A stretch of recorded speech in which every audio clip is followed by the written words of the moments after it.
Pour une parentalité apaisée. Saison 2, épisode 3.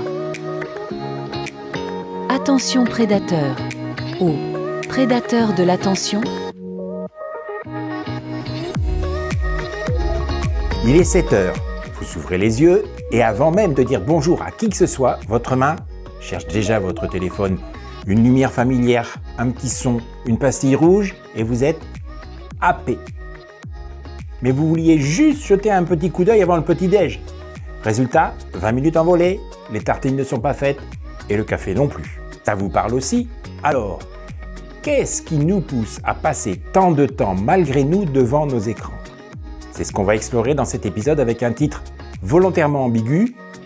Attention, prédateur ou prédateur de l'attention. Bonjour, je m'appelle François-Marie Caron, je suis pédiatre, ancien président de l'Association française de pédiatrie ambulatoire et l'un des nombreux experts de notre site de conseil aux parents mpedia.fr.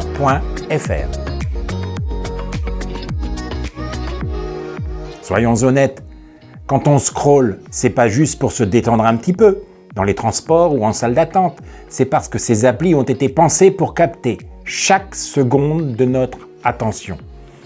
Et que nous soyons dans notre rôle de parents ou au boulot, c'est pareil. Chaque notification devient urgente. Comme si notre attention était mise aux enchères, minute par minute. Les applis ne veulent pas notre bien-être. Elles veulent notre temps. Les réseaux sociaux, les plateformes de streaming, ne cherchent pas à nous informer. Leur but, c'est de nous capter, de nous garder, de nous monétiser. Notre attention est devenue une marchandise. C'est du business.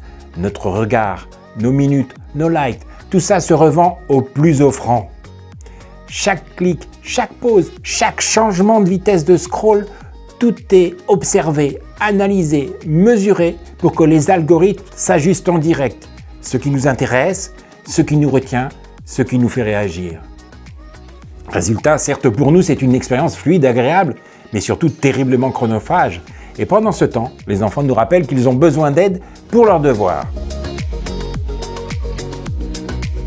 Ce qui nous piège est invisible. 4 mécanismes sont particulièrement redoutables. Le scroll infini. Il n'y a jamais de fin, il n'y a jamais d'arrêt, il n'y a jamais de bas de page.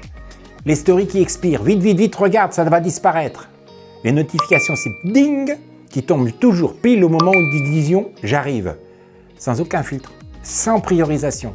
Likes et réactions, chaque pouce levé est un signal de reconnaissance. Ça nous rassure, même quand c'est juste atabonique. Alors, pourquoi on joue le jeu? Bien malgré nous. Nous ne sommes pas seulement des victimes passives. Notre cerveau adore prédire ce qui va arriver. C'est ce qu'on appelle l'inférence active. À chaque instant, il compare ses attentes avec la réalité. Quand ça colle, on est rassuré. Quand ça surprend, on apprend. Les réseaux sociaux exploitent exactement ce mécanisme. Quand on scrolle, on retrouve un mélange d'attendus, les posts d'amis, des nouvelles familières et des surprises. Une vidéo drôle, une info choc, un like inattendu.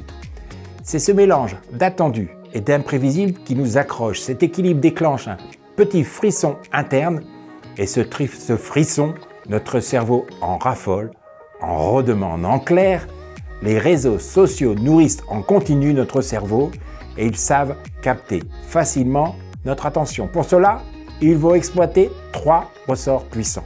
La nouveauté permanente, toujours une nouvelle vidéo, un nouveau post, un nouveau message.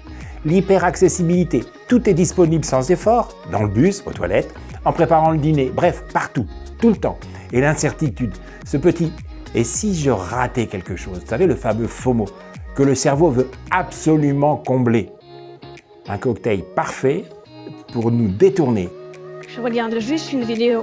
Très bien, mais si tu regardes celle-là, tu vas adorer celle-ci. Bon, ok, encore une autre. Dès que tu cliques, j'apprends.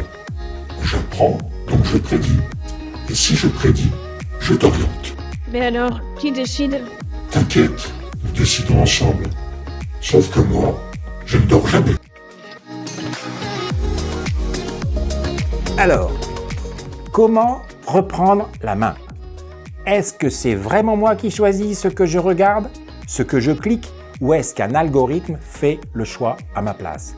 Dans un monde hyper connecté, notre agentivité, c'est-à-dire notre capacité à initier et à contrôler nos actions, est mise à l'épreuve. Plus les interfaces sont fluides, plus les choix sont pré-remplis, recommandés ou automatisés, plus nos choix sont orientés sans qu'on s'en rende compte. Reprendre la main, c'est rendre visible ce qui nous influence, comprendre comment les plateformes orientent nos gestes, nos pensées. Car au fond, l'agentivité numérique, c'est ça, rester acteur dans un monde qui essaye de décider à notre place. Bonne nouvelle, il existe des stratégies. Mettre en place des rituels de friction pour compliquer l'accès, pour retarder. Téléphone hors de vue à table, notifications coupées à certains moments, petite étape consciente avant d'ouvrir une appli. Limiter volontairement, à l'aide des outils disponibles, le temps passé. S'accorder de vraies plages de déconnexion complète. Une balade en famille, un dîner zéro smartphone. Orienter volontairement son attention, choisir soi-même les contenus qui nous nourrissent, qui nous calment, qui nous inspirent. Autrement dit, nous avons le pouvoir de redevenir acteurs, pas seulement spectateurs.